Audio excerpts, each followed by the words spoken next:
मेरा नाम डॉक्टर संगीता मिश्रा है और आप मुझे देख रहे हैं मेरे अपने YouTube चैनल पर।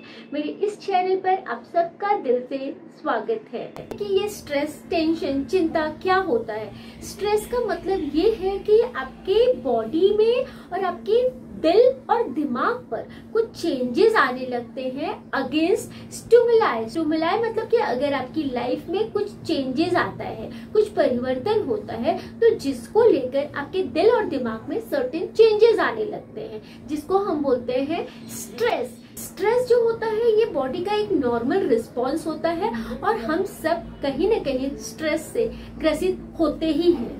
और ये स्ट्रेस की वजह से क्या होता है, आपके मेंटल लेवल पर, मतलब आपके दिमाग पर, आपके शरीर पर, आपकी बॉडी पर और आप साइकोलॉजिकल लेवल पर, इमोशनल लेवल पर कहीं न कहीं चेंजेस आता है। स्ट्रेस जो होता है एक नॉर्मल बॉडी का रिस्पॉन्स होता है जो मोरलेस सब में होता ही है। हमारा शरीर, हमारी बॉडी, हमारा दिल और दिमाग कुछ इस तरह से डिजाइन किया होता है कि हम स्ट्रेस को लेते हैं और उसको कोप अप कर पाते हैं। अपने शरीर में कुछ चेंजेस अनुभव करते हैं against stimuli, against certain changes. Example, अचानक से आपका टेस्ट है, तो अचानक से जब आपका टेस्ट है, आप रेडी नहीं है उसके लिए, आप प्रिपेयर्ड नहीं है उसके लिए, और अचानक से आया तो आपको ऐसा लगता है आप जल्दी करके कैसे भी करके उसको कंप्लीट करो, तो आप फटाफट उसको रीड करने लगते हैं। ऐसे ही हम जब पढ़ते हैं ना, तो हम फटाफट बहुत सारी चीजों को नहीं कवर कर पाते। लेकिन अगर आपको बोल दिया गया कि अचानक से अभी आपका एग्जाम है, तो आप फटाफट आपके दिमाग की जो एफिशिएंसी है वो और ज्यादा बढ़ जाती है, आप काम करने की स्पीड है बढ़ जाती है, मेमोराइज करने का जो चीजें हैं वो सारी चीजें बढ़ जाती है। तो इस तरह के चेंजेस आने लगते हैं। कि स्ट्रेस जो होता है वो दो तरीके का होता है, एक पॉजिटिव स्ट्रेस होता है और एक नेगेटिव स्ट्रेस होता है। पॉजिटिव स्ट्रेस में क्या होता है कि जो नई सिचुएशंस आती है, न्यू सिचुएशंस हमारी लाइफ में आती है, उसके लिए हम और ज्यादा तैयार हो जाते हैं। एफिशिएंसी है, हमारा जो कैपेसिटी है काम करने का, वो कहीं ना कहीं बढ़ जाता है, इम्प्रूव हो जाता है। और नेगेटिव स्ट्रेस में उल्टा होता है, आपकी जो एफिशिएंसी है कहीं ना कहीं दब जाती है, वो डिटोरिएट हो जाती है, आप बराबर से परफॉर्म नहीं कर पाते हैं। नर्वसनेस, घबराहट, एंजाइटी, ये सारी चीजें चालू हो जाती है नेगेटिव स्ट्रेस में। बॉडी में किस तरह के चेंजेस आते हैं जब आप स्ट्रेस में होते हो। जब आप स्ट्रेस में होते हो तो जो बॉडी का जो ऑटोनोमस नर्वस सिस्टम है, ये आपके हार्ट रेट को रेगुलेट करता है, आपका ब्रीदिंग को रेगुलेट करता है, आपका विजन को रेगुलेट करता है। तो जब आप स्ट्रेस में आते हैं ना, तो इसमें चेंजेस आ जाता है। ऑटोनोमस नर्वस सिस्टम है, ये क्या करता है कि बॉडी के अंदर fight and flight response produce करता है। मतलब कि या तो आपके सामने जो सिचुएशन आई है, आप उससे फाइट करो या फिर फ्लाइट करो, मतलब ये उसको छोड़ दो। तो ये जो दो टाइप का रिस्पॉन्स होता है, तो दो टाइप के स्ट्रेस होते हैं, एक एक्यूट स्ट्रेस होता है और एक क्रॉनिक स्ट्रेस होता है। एक्यूट स्ट्रेस मतलब कि जो भी हम लोग छोटी मोटी डे टू डे एक्टिविटी करते हैं, जैसे में पहुंचना है तो आप टाइम पर पहुंच रहे हैं कि नहीं पहुंच रहे हैं, आप बराबर जो आपका काम है वो बराबर से कर पा रहे हैं कि नहीं, ज्यादा पेशेंट है तो आप किस तरह से मैनेज करें, ये डे टू डे का हमारा स्ट्रेस होता है। ठीक है, ये आता है और चला जाता है और हम कोप अप कर लेते हैं और हमारी आदत बन जाती है, धीरे हम और अच्छी तरीके से उसको मैनेज करने लगते हैं। बट जो क्रॉनिक स्ट्रेस होता है, क्रॉनिक स्ट्रेस होता है कि जिसमें हम बहुत लंबे टाइम से बने हैं, मतलब कि या तो वो जो स्ट्रेस है आपकी लाइफ में कंटिन्यूसली बना हुआ है, या फिर ऐसा स्ट्रेस जो एक गया, दूसरा आया, दूसरा गया, तीसरा आया, तो ये जो सीरीज चलती रहती है वो कंटिन्यूएशन में चलती रहती है। एक्यूट जो स्ट्रेस होता है वो आपको और निखार देता है, वो आपको और एक बेटर पर्सन बनाता है, क्योंकि आपका उसमें लर्निंग एबिलिटी बढ़ जाती है, आप चीजों को और अच्छे तरीके से करने की कोशिश करने लगते हैं।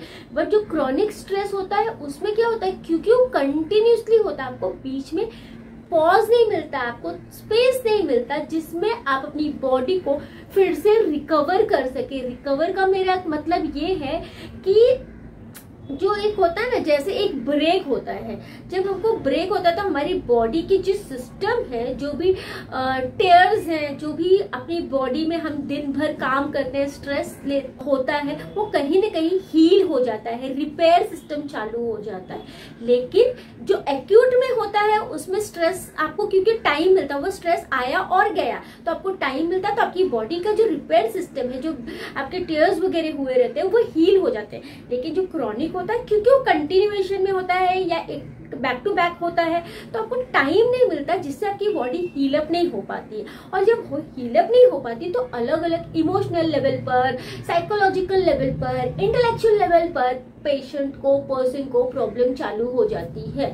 पेशेंट जो स्ट्रेस में होते हैं वो किस टाइप के सिम्टम्स प्रोड्यूस करते हैं? जो एक्यूट होता है उसका इतना ज्यादा इम्पैक्ट हमारे माइंड और बॉडी पर नहीं पड़ता है, लेकिन जो क्रॉनिक स्ट्रेस होता है डेफिनेटली उसका इफेक्ट हमारे बॉडी और माइंड दोनों पर पड़ता है। तो जानते हैं कि मेंटल लेवल पर किस तरह का स्ट्रेस पेशेंट के अंदर दिखाई देता है।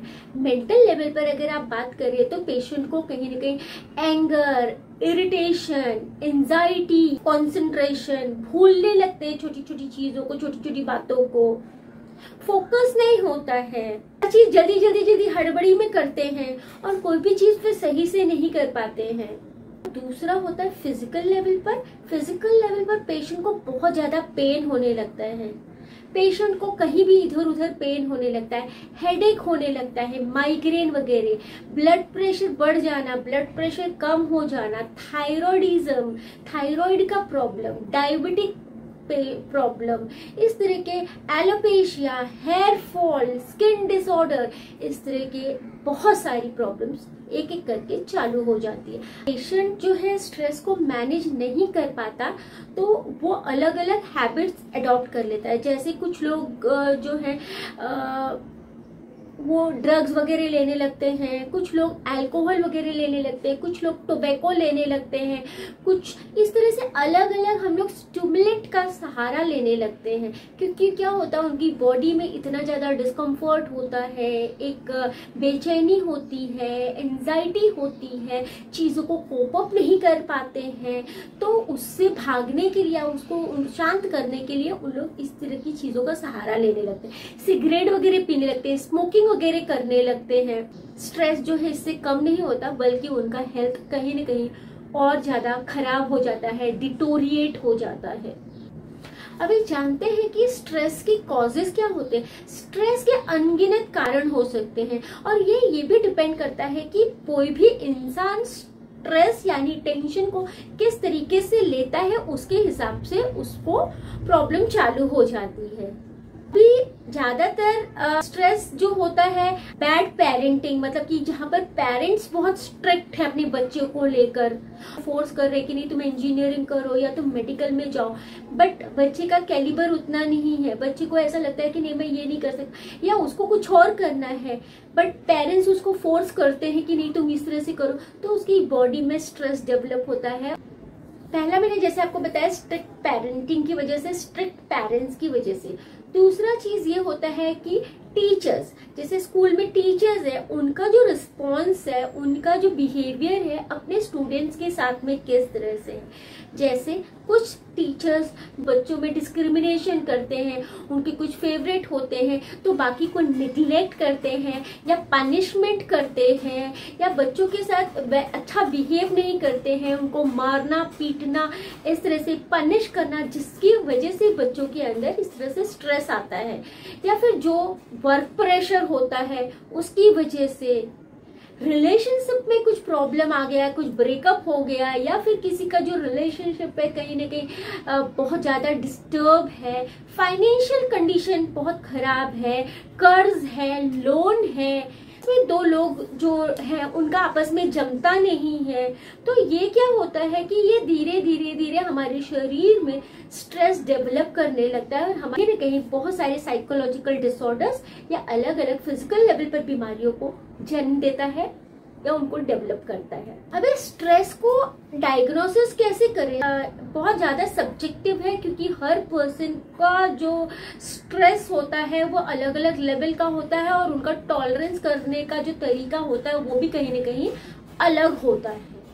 लेकिन अगर किसी इंसान को कुछ डिस्कम्फर्ट हो रहा है, उसको एंजाइटी हो रहा है, उसको पैनिक अटैक आ रहा है और उसको ऐसा लग रहा है कि जो डे टू डे का भी टास्क है वो कहीं ना कहीं इफेक्ट हो रहा है और उसकी वजह से वो जो पर्सन है बराबर से परफॉर्म नहीं कर पा रहा है, उसकी सेक्सुअल लाइफ कहीं ना कहीं अफेक्टेड हो रही है, तो डेफिनेटली इस तरह से आप उसको डायग्नोस कर सकते हैं। लेकिन फिर भी आपको अपने डॉक्टर की हेल्प लेनी है सो दैट आप पूरी तरह से उसको डायग्नोस कर सके और उसको अच्छे से हेल्प कर सके। अब जानते हैं कि स्ट्रेस को हम रिड्यूस कैसे कर सकते हैं। स्ट्रेस को रिड्यूस करने के लिए अगर आप चाहेंगे तो आप बहुत सारी चीजें कर पाएंगे और अगर आप नहीं चाहेंगे तो आप कुछ भी नहीं कर पाएंगे।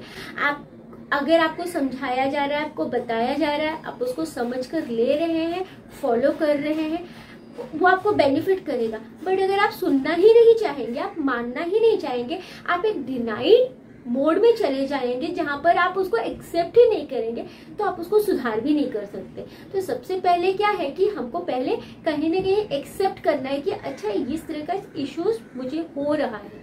अब एक बार जब मैंने एक्सेप्ट कर लिया तो मुझे उस एक एक प्रॉब्लम को लिखना है कि अच्छा मुझे क्या हो रहा है, मुझे एंजाइटी हो रहा है, मुझे डर लगता है या मेरे हाथ पैर कांपने लगते हैं या फिर मुझे ऐसा लगता है कि ज्यादा प्रेशर आता है तो मुझे हैमरिंग होने लगती है। जो भी आपकी इश्यूज है वो आपको लिखना है और फिर बस एक एक चीज पर काम करना है।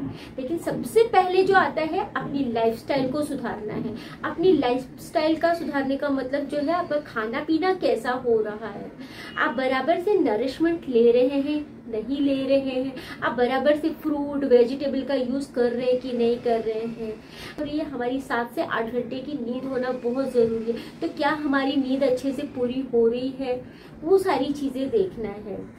जो लाइफ में डे टू डे लाइफ छोटी मोटी जो हमारी लाइफ में स्ट्रेस आता है, हमारे अंदर उतना स्ट्रेंथ होता है कि हम उसको बहुत अच्छे से मैनेज कर पाए और कहीं ना कहीं हील भी कर पाए। अगर आप किसी स्टेज पर नहीं कर पा रहे हैं तो आपको आपके डॉक्टर की हेल्प लेना है। लेकिन फिजिकल एक्टिविटीज आती है, वॉक आता है, ये सब चीजें आपको अपनी लाइफस्टाइल में इंक्लूड करना है। सोने का टाइम, खाने का टाइम, पानी आपकी बॉडी में कितना जा रहा है, आप बराबर से हर दिन 2 से 3 लीटर आप पानी पी रहे हैं कि नहीं पी रहे हैं। मेडिटेशन करना है। वैसे तो आपको बहुत सारे मेडिटेशंस मिल जाएंगे, लेकिन जो मेडिटेशंस मैं अपने पेशेंट्स को बताती हूँ वो मैं आपको भी बताती हूँ, शायद वो आपको हेल्प कर सकता है। तो पहला जो मैं मेडिटेशन के लिए पेशेंट को बोलती हूँ, मैं उनको ओम बोलने के लिए बोलती हूँ। आपको ओम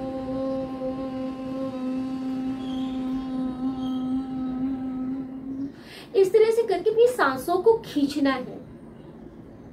ये आपको कम से कम 15 से 20 बार पहले हफ्ते में, फिर उसके बाद नेक्स्ट वीक में और इसका नंबर बढ़ा देना है।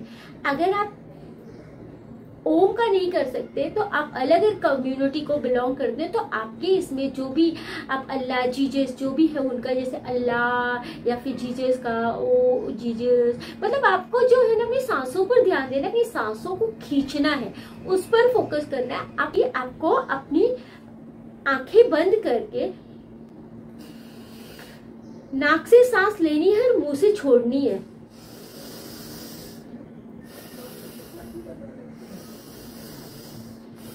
इस तरह का एक्सरसाइज आपको करना है।